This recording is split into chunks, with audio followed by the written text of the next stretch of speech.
অনেকেই আমার কাছে জানতে চেয়েছেন কনসালটেন্ট মানে কি, বিশেষ করে কনসালটেন্ট ডাক্তার কাকে বলে। এই ভিডিওতে আমরা সহজ ভাষায় কনসালটেন্ট শব্দের মানে এবং বিশেষ করে কনসালটেন্ট ডক্টর বা কনসালটেন্ট ফিজিশিয়ান সম্পর্কে জানব। কনসালটেন্ট শব্দটি ইংরেজি কনসাল্ট শব্দ থেকে এসেছে। এর মানে হলো পরামর্শ দেয়া। কেউ যদি কোনো বিষয়ে বিশেষজ্ঞ বা অভিজ্ঞ হয়ে থাকেন এবং সেই বিষয়ের উপর পরামর্শ দেন তখন তাকে কনসালটেন্ট বলা হয়। যেমন ব্যবসার জন্য যদি কেউ পরামর্শ দেয় তাকে বলা হয় বিজনেস কনসালটেন্ট। একইভাবে আইনি বা ল বিষয়ে যদি কেউ পরামর্শ দেয় তাকে বলা হয় লিগ্যাল কনসালটেন্ট। এখন আসছি কনসালটেন্ট ডাক্তার কাকে বলে। কনসালটেন্ট ডাক্তার হলো একজন বিশেষজ্ঞ ডাক্তার। এই ডাক্তাররা সাধারণত কোনো একটি নির্দিষ্ট বিষয়ে দক্ষ বা অভিজ্ঞ হয়ে থাকেন।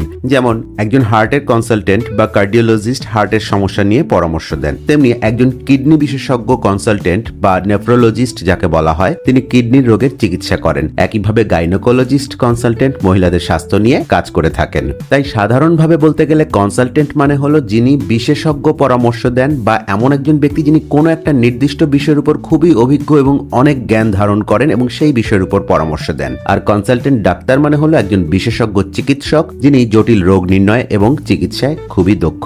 আর এই ভিডিওটি যদি আপনাদের জন্য সহায়ক হয় তাহলে লাইক দিন, শেয়ার করুন আর এমন আরো অনেক সহজ ব্যাখ্যা পেতে আমাদের চ্যানেল সাবস্ক্রাইব করতে ভুলবেন না।